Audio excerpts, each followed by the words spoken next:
नमस्कार दर्शकों, आइए हम आपका स्वागत करते हैं हमारे इस YouTube चैनल पर। दोस्तों, आज हम एक नया वीडियो आपके सामने लेकर आए हैं। आपने अक्सर सुना होगा उच्च के ग्रह, नीच के ग्रह। हमारे वीडियोस में भी आपने सुना कि सूर्य जो है मेष राशि यानी 1 नंबर में उच्च का हो जाता है। दोस्तों, बहुत से लोगों का ये प्रश्न होता है कि जी हमारा तो सूर्य जो है 1 नंबर मेष राशि में उच्च का हो गया और हमारे कुंडली में ये योगकारी ग्रह भी है, लेकिन हमें रिजल्ट क्यों नहीं देता, या उसके महादशा में हमको उतने अच्छे रिजल्ट क्यों नहीं मिले जिसकी हम उम्मीद करते थे। दोस्तों, आपका ये प्रश्न जो है वो सर्वथा उचित है, लेकिन यदि ज्योतिष की पूरी जानकारी आपको नहीं है तो आप इस रहस्य को नहीं समझ पाएंगे कि क्यों एक उच्च का ग्रह भी आपको पूरी तरह से अच्छे फल नहीं दे पाता, और उसी तरीके से एक नीच का ग्रह भी, कई बार ऐसा होता है कि कोई कुंडली में ग्रह नीच का होकर बैठा है लेकिन उसके बाद भी वो आपको उतने बुरे रिजल्ट नहीं देता। उसके पीछे दोस्तों एक बहुत बड़ा कारण है जो मैं आज आपके सामने लेकर आ रहा हूं। दोस्तों, आपको जैसा कि पता है कि सूर्य 1 नंबर यानी मेष राशि में उच्च के हो जाते हैं। अब दोस्तों, हमने अपने पुराने वीडियो में ये भी आपको बताया कि एक राशि का मतलब होता है, यानी एक ग्रह एक राशि का मतलब है कि वो 30 डिग्री तक उस राशि में रहता है, यानी 0 से लेकर के 30 अंश तक। जब तक वो उसमें पूरे 30 अंश पूरे नहीं कर लेता तब तक वो उस राशि में भ्रमण करता है, उसे उस राशि के अंदर माना जाता है। अब दोस्तों, मान लीजिए मेष राशि के अंदर सूर्य ने प्रवेश किया 0 डिग्री पर। आप कहेंगे सूर्य उच्च का हो गया, लेकिन वहां अगर आप उसका बल देखेंगे तो वो 0 डिग्री है। दोस्तों, हर ग्रह का अपनी उच्च राशि और नीच राशि के अंदर एक स्थान होता है जहां पर वो पूर्णतया उच्च का फल देगा और पूर्णतया नीच का फल देगा। जैसे यहां मैं आपको एग्जाम्पल के तौर पर बता रहा हूं कि मेष राशि में सूर्य उच्च के हो जाते हैं, तो यहां पर यदि आपकी राशि में, मेष राशि में सूर्य, आपकी कुंडली में यदि मेष राशि की में सूर्य 1 नंबर में है और वो यदि 10 डिग्री के हैं, दोस्तों यदि वो 10 डिग्री के हैं तो ही वो सूर्य 100% उच्च स्थिति में है। आपको उस सूर्य की दशा में, अंतरदशा में आपको पूर्णतया उनका शुभ लाभ प्राप्त होगा। यानी कहने का मतलब दोस्तों, सूर्य मेष राशि में यदि 10 अंश के हों, 10 डिग्री पर हो, तो ही वो पूर्ण फल देते हैं। उससे कम या ज्यादा होने पर उनके प्रभावों के अंदर कमी या बढ़ोतरी हो जाती है। बात करते हैं दोस्तों चंद्रमा की।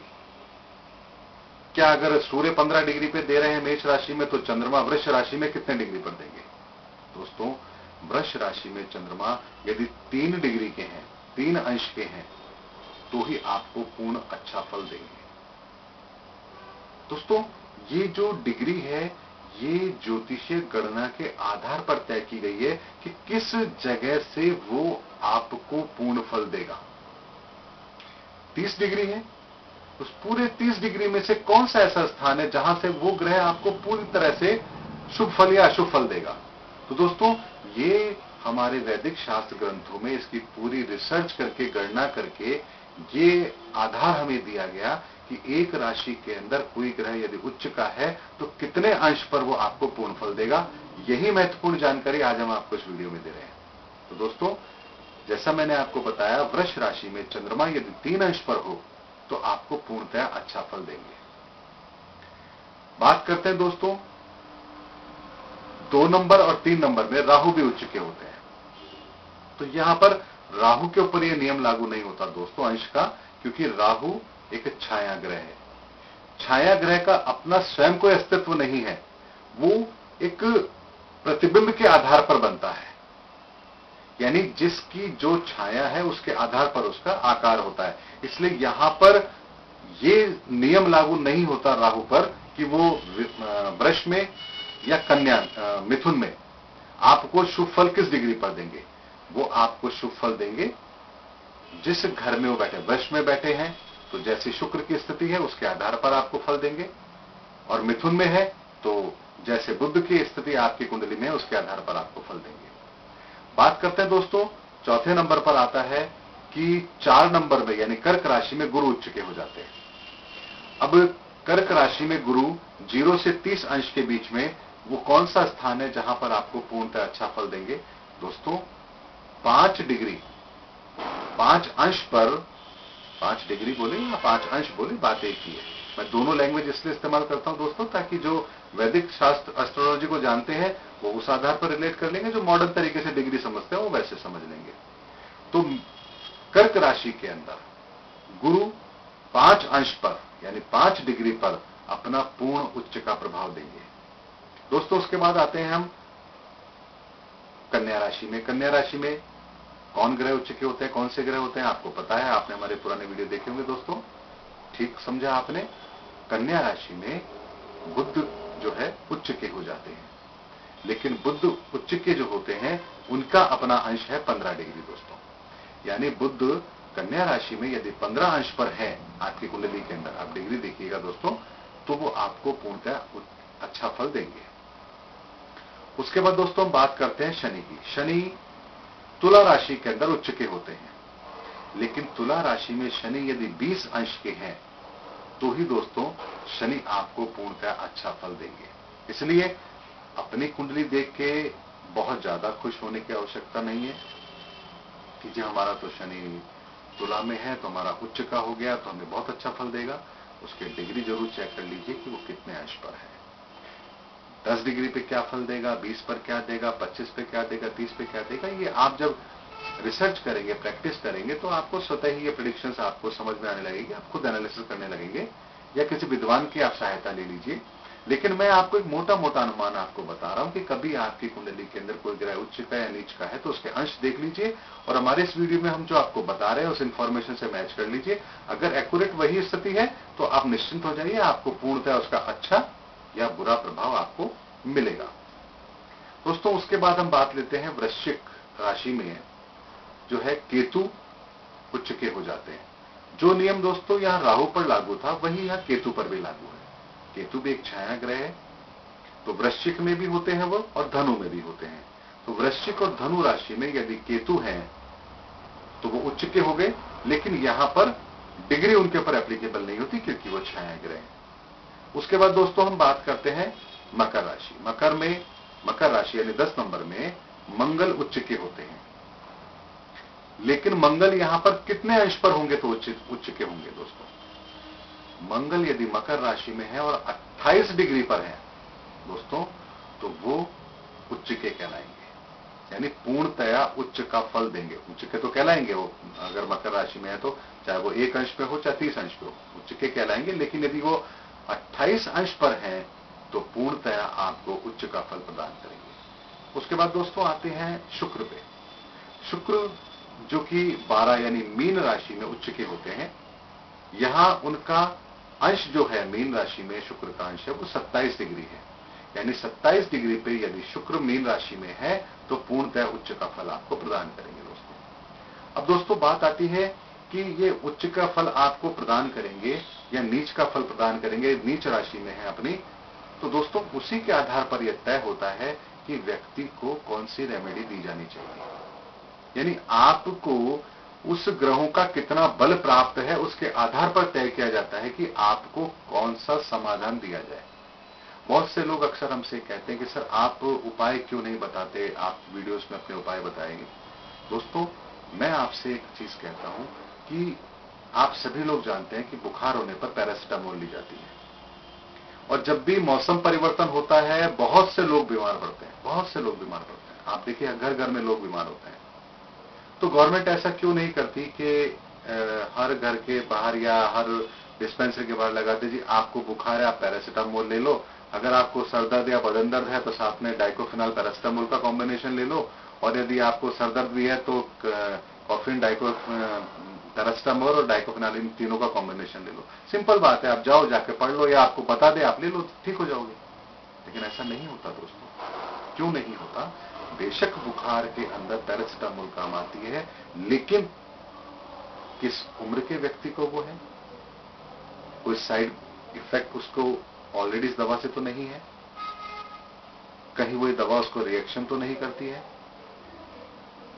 वो किस उम्र का व्यक्ति है, कैसी उसकी फिजिक्स है, हीमोग्लोबिन क्या है, कहीं ऐसा तो नहीं कि ओवरडोज होने से उसको नुकसान हो जाएगा।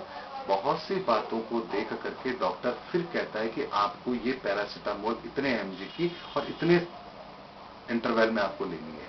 दिन में 2 बार लेनी है कि दिन में 3 बार लेनी है, कितने दिन लेनी है, 3 दिन लेनी है कि 5 दिन लेनी है। और बुखार के सिम्टम किसी एक वजह से नहीं हो सकते, वायरल की वजह से भी हो सकते। तो ये सारे निर्णय करने के बाद ही डॉक्टर आपको कहता है कि आप ये दवा आप लीजिए। दोस्तों, उसी तरीके से खाली ये नहीं है कि आपका कोई ग्रह उच्च का हो गया या कोई ग्रह नीच का हो गया तो सिंपल ये उपाय कर लो, आपका उसका समाधान हो जाएगा। दोस्तों, बाकी ग्रहों की क्या स्थिति है, महादशा कौन सी चल रही है, अंतरदशा कौन सी चल रही है, कितने डिग्री का बल लेके बैठा है, लग्न का स्पष्ट, लग्न स्पष्ट जो आपका है वो कितने डिग्री का है, ग्रह स्पष्ट आपके कितने डिग्री के हैं, और आपकी उम्र क्या है, आप किस उम्र के पड़ाव पर है, युवा है, वृद्ध है या बालक है। साथ ही आपकी कुंडली पुरुष कुंडली है या महिला की कुंडली है, विवाहित की कुंडली है या अविवाहित की कुंडली है। ये सभी देखने के बाद में फिर ये निर्धारित होता है कि इस व्यक्ति को इस ग्रह दोष के लिए ये उपाय बताया जाना चाहिए, ये उपाय कराया जाना चाहिए। दोस्तों, अब आपको समझ में आ गया होगा कि हम क्यों नहीं एक साधारण उपाय आपको वीडियो के माध्यम से बताते हैं। ये आपको नुकसान करने के सिवा और कुछ नहीं होगा दोस्तों, क्योंकि बहुत सारी चीजें ऐसी होती है जो यदि आप प्रॉपर तरीके से जान के करेंगे तो ही उसका लाभ होगा, अनजाने में करेंगे आपको नुकसान होगा। इसीलिए हम बहुत बार कहते हैं कि दान भी करना है तो अपनी कुंडली के आधार पर पहले ये समझ लीजिए कि आपको कौन सा दान करना चाहिए। देवी देवता की आराधना करते हैं तो पहले आप ये जान लीजिए कि आपको किस देवी देवता की आराधना करनी चाहिए। उपाय करते हैं तो आप ये समझ लीजिए क्या ये उपाय आपको करने चाहिए नहीं करनी चाहिए। उसके बाद आप करें दोस्तों, आपको उसका सटीक रिजल्ट मिलेगा।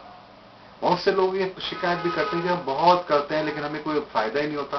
दोस्तों, यही एक कारण है कि फायदा नहीं होता। जो वो कर रहे हैं हो सकता है उनको उसकी आवश्यकता ना हो, लेकिन वो फिर भी कर रहे हैं, और कई बार करने के बाद भी बुरे रिजल्ट मिल रहे हैं। हो सकता है कि वो जो कर रहे हैं उससे उनको नेगेटिव रिजल्ट मिल रहे हो। इसीलिए उपाय करने से पहले किसी विद्वान की सहायता लेकर के, उनसे पूछ के, डिस्कस करके, कितने समय तक करने हैं, कब करने हैं, क्यों करने हैं, किस तरह से करने हैं, सभी पूछने के बाद में फिर उनके उपाय करें। दोस्तों, हम आगे बढ़ते हैं। जैसे मैंने आपको बताया कि उच्च के ग्रह किस किस जगह पर, किस राशि में होते हैं वो, और किस अंश पर होते हैं। दोस्तों, इसको ठीक विपरीत कर दीजिए, उतने ही अंश, उतने ही राशि पर वो नीच के हो जाते हैं। जैसे सूर्य मेष राशि में उच्च के होते हैं 10 डिग्री पर, तो तुला राशि में 10 डिग्री पर वो नीच के हो जाएंगे। डिग्री वही रहेगी दोस्तों। देखिए, जिस अंश पर वो उच्च के हैं, ठीक 180 डिग्री 6 राशि के अंतर पर वो नीच के होंगे। यानी अगर हम कहें एक सर्किल के अंदर सबसे ऊंचा स्थान कौन सा है, तो उसके ठीक 180 डिग्री यानी बिल्कुल अपोजिट जो आप देखेंगे वो सबसे नीचा स्थान होगा। मान लीजिए एक सर्किल है, सर्किल में बिल्कुल टॉप पर आप हैं।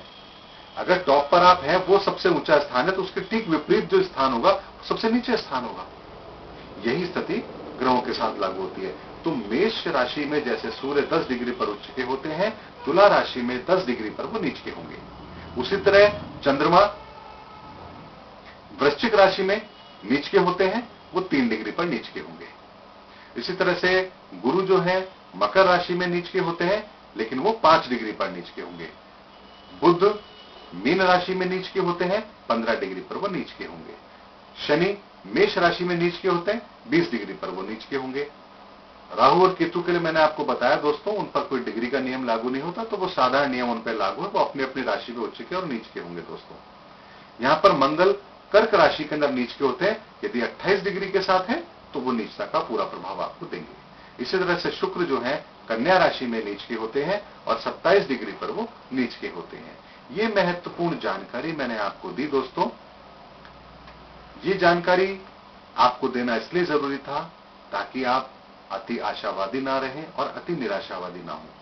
बहुत से लोग उच्च का ग्रह समझकर बहुत आशावादी हो जाते हैं बिना पूर्ण जानकारी के, और फिर जब वो रिजल्ट उनको नहीं मिलते तो वो निराश भी हो जाते हैं। और बहुत से लोग इस कारण से दुखी होते हैं कि जो हमारे ग्रह ये नीच का है, इसकी वजह से हमें नेगेटिव रिजल्ट मिलेगा। तो दोस्तों, नीच का हो सकता है, वो कुंडली में आपके ग्रह है, लेकिन वो कितने अंश पर है तब जाकर निर्धारित होगा कि वो आपको पूर्णतः नीच का फल देंगे या नहीं देंगे। अगर पूर्ण डिग्री पर वो नीच के हैं तो वहां पर आपको कोई स्ट्रांग उपाय बताए जाते हैं, रिकमेंड किए जाते हैं, ताकि आपको उसका प्रभाव कम से कम मिले। और यदि साधारणतः अगर मान लीजिए कुछ और डिग्री पर वो है तो छोटे मोटे उपाय के द्वारा भी आपको उसका समाधान दिया जा सकता है। तो दोस्तों, यही महत्वपूर्ण जानकारी है जब आज हमने आपके साथ शेयर की। हमारा आगामी वीडियो हम 17 जनवरी 2017 को ठीक 8 बजे लेकर के आपके सामने उपस्थित होंगे। तब तक के लिए नमस्कार।